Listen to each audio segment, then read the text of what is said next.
Hello everyone, good morning to all of you and welcome to Online Study Point. दोस्तों, आज है 17 नवंबर और आज के इस वीडियो में हम 17 नवंबर से रिलेटेड करंट अफेयर के सभी इंपॉर्टेंट क्वेश्चन को कवर करने वाले हैं। तो यदि आप लोगों को इस वीडियो की पीडीएफ चाहिए तो आप हमारा मोबाइल एप्लीकेशन भी इंस्टॉल कर सकते हैं, जिसमें आप लोगों को डेली क्विज, फ्री पीडीएफ और प्रतिदिन के करंट अफेयर का ऑडियो भी मिल सकेगा। अक्टूबर मंथ की जो करंट अफेयर है, जिसमें कि अक्टूबर मंथ के सभी important current affair topic wise cover कराए गए हैं, इसकी लिंक डिस्क्रिप्शन बॉक्स में दी हुई है, आप जा कर के परचेस कर सकते हैं। यदि आप चैनल पर नए हैं तो चैनल को सब्सक्राइब कर लीजिए, साथ ही बेल आइकन दबाना बिल्कुल मत भूलिएगा ताकि आप लोगों को हमारे सभी वीडियो की नोटिफिकेशन सबसे पहले मिल सके। स्टार्ट करते हैं हमारा पहला क्वेश्चन। हाल ही में राष्ट्रीय प्रेस दिवस यानी कि नेशनल प्रेस डे ये कब मनाया गया है? तो ये भी हाल ही में मनाया गया है 16 नवंबर को। आप सभी जानते हैं कि जो मीडिया है ये हमारे संविधान का चौथा स्तंभ मानी जाती है और राष्ट्रीय प्रेस दिवस ये 16 नवंबर को मनाया गया है। और इससे कुछ मिलते जुलते नाम हैं, आप कंफ्यूज नहीं होइएगा। देखिए, 3 मई को मनाया जाता है वर्ल्ड प्रेस फ्रीडम डे, जबकि 2 नवंबर को मनाया जाता है पत्रकारों के विरुद्ध अपराधों का दंड मुक्ति दिवस। और राष्ट्रीय प्रेस दिवस ये मनाया गया है 16 नवंबर को। यदि हम अदर ऑप्शन को डिस्कस करें तो 12 नवंबर को मनाया गया है international pneumonia day, national bird day और लोक सेवा प्रसारण दिवस। 13 नवंबर को मनाया गया है वर्ल्ड काइंडनेस डे यानी कि विश्व दयालुता दिवस। 14 नवंबर को मनाया गया है नेशनल चिल्ड्रन डे और वर्ल्ड डायबिटीज डे। केथम झील, जिसे अभी हाल ही में रामसर साइट की लिस्ट में जोड़ा गया है, सवाल ये है कि ये किस राज्य में स्थित है? तो देखिए, केथम झील या इसे आप कह सकते हैं सुर सरोवर झील, ये स्थित है उत्तर प्रदेश में, उत्तर प्रदेश के आगरा शहर में, जिसे भी हाल ही में रामसर स्थलों की लिस्ट में जोड़ा गया है। रामसर के बारे में हमने कल भी डिस्कस किया था, इसका हम रिवीजन कर लेते हैं। देखिए, जो रामसर है ये यूनेस्को द्वारा स्थापित एक अंतर्राष्ट्रीय पर्यावरण संधि है। 1971 में ईरान का एक शहर है जिसका नाम है रामसर। यहाँ एक कन्वेंशन हुआ था जिसे ही रामसर कन्वेंशन के नाम से जाना जाता है। अब ये कन्वेंशन हुआ क्यों था? तो देखिए, जो आर्द्र भूमि है यानी कि वेटलैंड्स होते हैं, उन्हीं के संरक्षण के लिए ये एक अंतर्राष्ट्रीय संधि है। आर्द्र भूमि, इसे आप एक लाइन में कह सकते हैं कि जल और स्थल के बीच का ये एक संक्रमण क्षेत्र होता है, जो कि जैव विविधता यानी कि बायोडाइवर्सिटी की दृष्टि से समृद्ध क्षेत्र होता है। अब ये समृद्ध क्षेत्र होता है, इसलिए इसका संरक्षण भी ज़रूरी होता है और इसी के लिए इसके संरक्षण का ध्यान रखा जाता है। देखिए, भारत में रामसर स्थलों की संख्या कितनी है? कल मैंने आप लोगों को बताई थी 40। इसका रिवीजन भी कराया था। दिसंबर 2019 तक भारत में रामसर स्थलों की संख्या 27 थी। अब देखिए, जो भी रामसर स्थल इस साल ऐड हुए हैं वो इम्पोर्टेंट है। इसके बाद जनवरी 2020 में 10 और रामसर स्थल जोड़े गए, तब इसकी संख्या हो गई 37। अभी हाल ही में उत्तराखंड का पहला रामसर स्थल, जो कि है आसन कंजर्वेशन, इसे रामसर स्थल की लिस्ट में जोड़ा गया, तब इसकी संख्या हो गई 38। इसके बाद बिहार का जो काबर ताल है, इसे भी रामसर स्थलों की लिस्ट में जोड़ा गया, तब इसकी संख्या हो गई 39।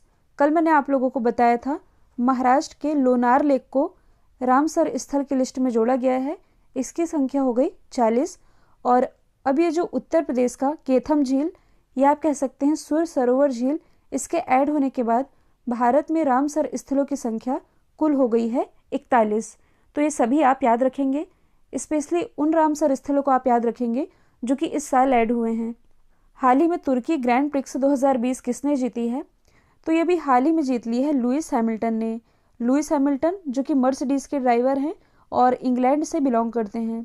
वैसे मोस्टली ग्रैंड प्रिक्स ये लुइस हैमिल्टन ही जीतते हैं। इसमें दूसरे स्थान पर रहे हैं सर्जियो पेरेज और तीसरे स्थान पर रहे हैं सेबेस्टियन वेटेल।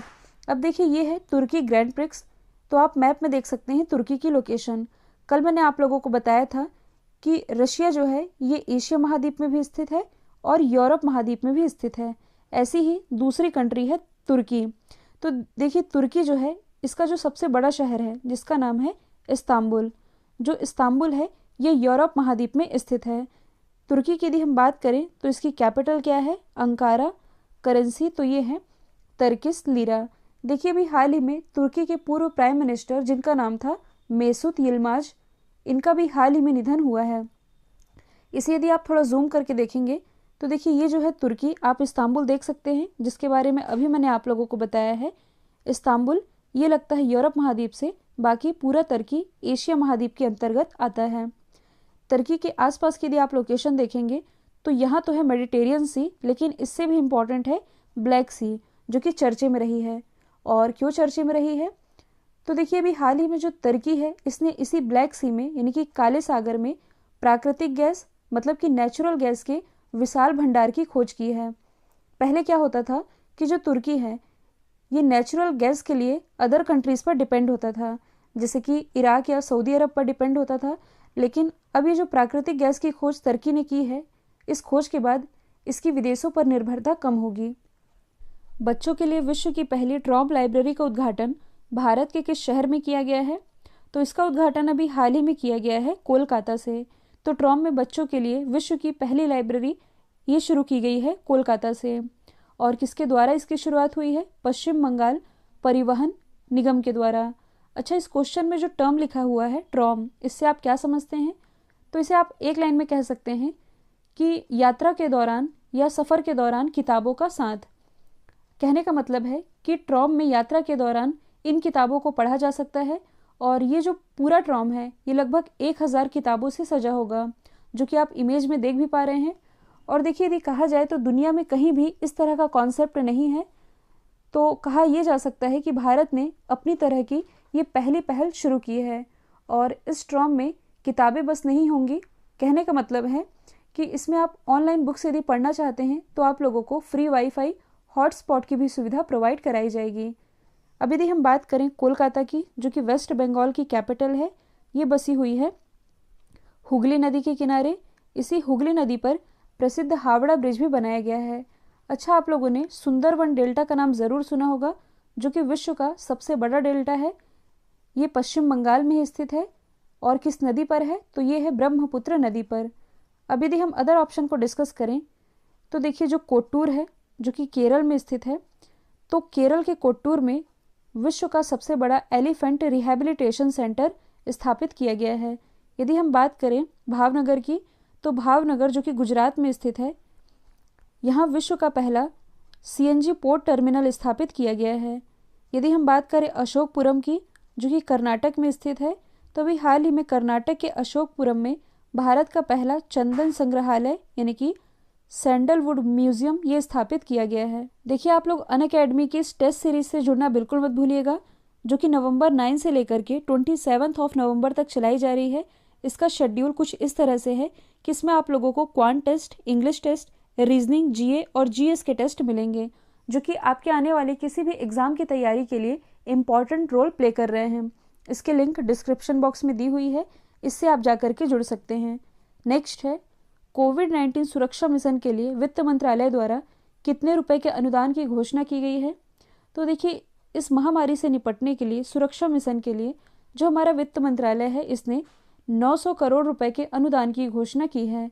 प्रेजेंट टाइम में हमारे वित्त मंत्री कौन है, तो ये हैं निर्मला सीतारमण जी, जो कि कर्नाटक से राज्यसभा सांसद हैं।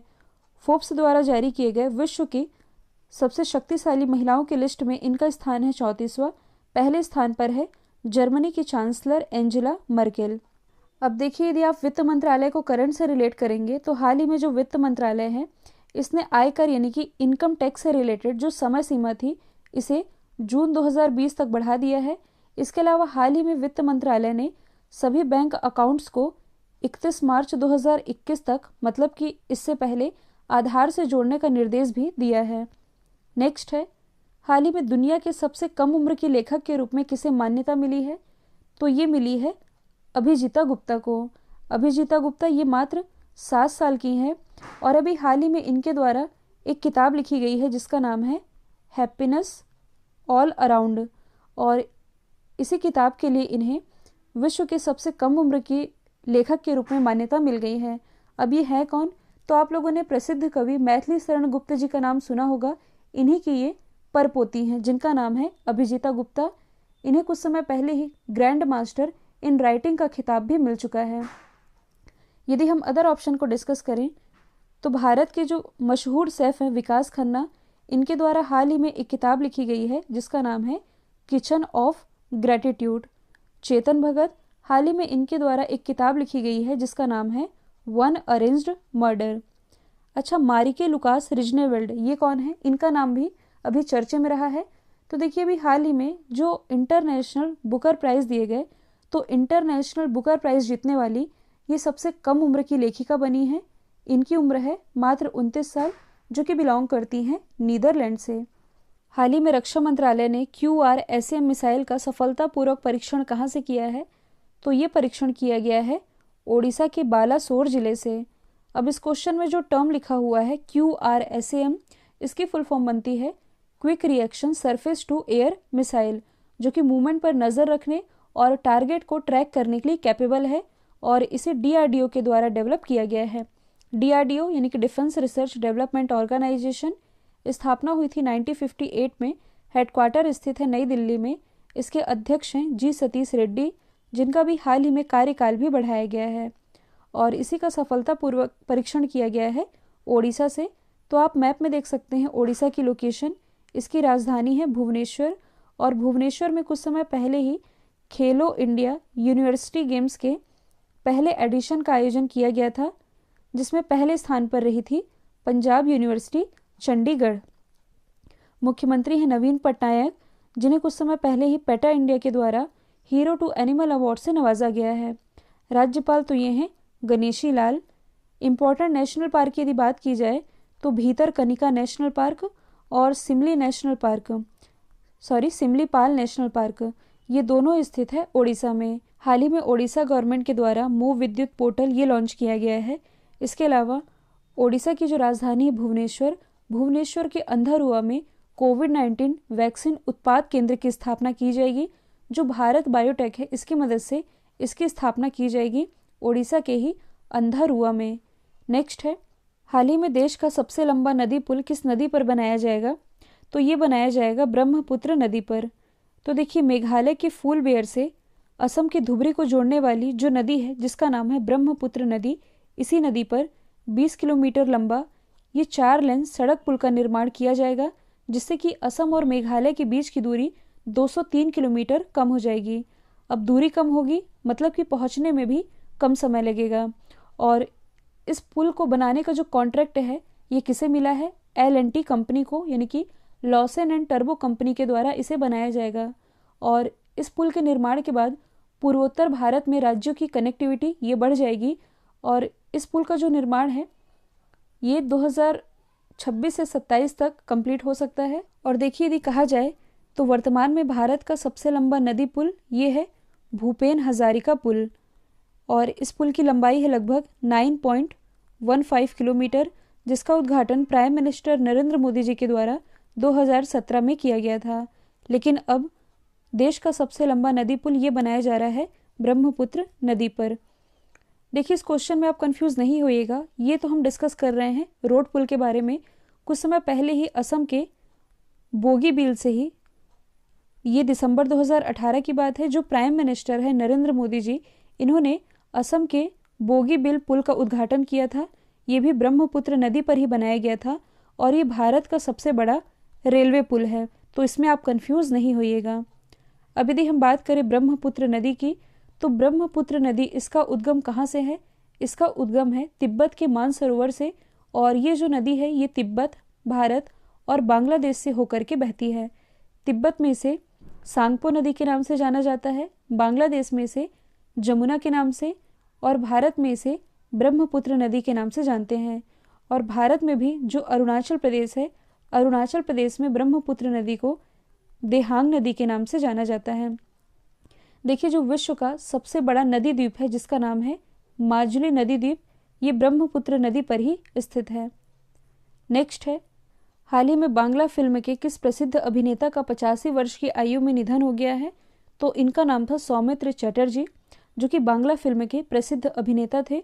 2004 में इन्हें पद्म भूषण और 2012 में इन्हें सिनेमा जगत का सर्वोच्च अवार्ड दादा साहब फाल्के अवार्ड से नवाजा गया और इनका भी हाल ही में निधन हो चुका है। यदि हम अदर ऑप्शन को डिस्कस करें तो हाल ही में रवि बेलगेरे, इनका भी निधन हुआ। ये कौन थे? तो ये एक प्रसिद्ध पत्रकार और लेखक थे जो कि कर्नाटक से बिलोंग करते थे। तो अपराध की दुनिया में लिखने के लिए इनका नाम फेमस था। यदि हम बात करें आसिफ बसरा की, तो ये एक प्रसिद्ध बॉलीवुड एक्टर थे। यदि हम बात करें खलीफा बिन सलमान की, इनका पूरा नाम है खलीफा बिन सलमान अल खलीफा, जो कि दुनिया के सबसे लंबे समय तक प्राइम मिनिस्टर रहने वाले व्यक्ति थे, जो कि बहरीन के प्राइम मिनिस्टर थे। इनका भी हाल ही में निधन हुआ है। हाल ही में संयुक्त अरब अमीरात यानी कि यूएई ने विदेशी पेशेवरों के लिए गोल्डन वीज़ा को जारी करने की घोषणा की है। तो सवाल ये है कि इस गोल्डन वीज़ा की वैलिडिटी कितनी होगी? ये होगी 10 साल। तो देखिए, जो यूएई है इसने विदेशी पेशेवरों के लिए, मतलब कि जो लोग यूएई के बाहर रहते हैं उनमें से विशेष पेशेवर जैसे कि PhD degree holders, doctor, engineer और विश्वविद्यालय के कुछ खास ग्रेजुएट, इनके लिए इस गोल्डन वीज़ा को जारी करने की घोषणा की है, जिसकी वैलिडिटी होगी 10 साल। यदि हम बात करें यूएई की, तो आप मैप में देख सकते हैं इसकी लोकेशन। इसकी कैपिटल है अबू धाबी और अबू धाबी में विश्व का सबसे प्राचीनतम मोती खोजा गया है। इसकी करेंसी तो ये है यूएई दिरहम। यहाँ के प्रेसिडेंट हैं खलीफा बिन जयाद अल निहान। और 2019 में जब prime minister Narendra Modi ji UAE की यात्रा पर गए थे, तब इन्हें यहाँ के हाईएस्ट सिविलियन ऑनर जायद मेडल से भी सम्मानित किया गया था। और देखिए, अभी हाल ही में जो यूएई है इसने इजराइल के साथ अपनी ऐतिहासिक दुश्मनी खत्म की है। तो आप कह सकते हैं कि इजराइल के साथ समझौता करने वाला पहला खाड़ी देश ये यूएई ही बना है। कल मैंने आप लोगों से पूछा था दूसरा विश्व स्वास्थ्य एक्सपो ये कहाँ आयोजित किया गया?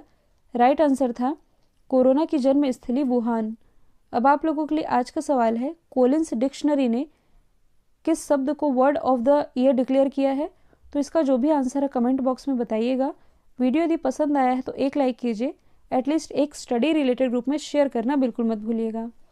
तो आज के लिए इतना ही। Thank you so much.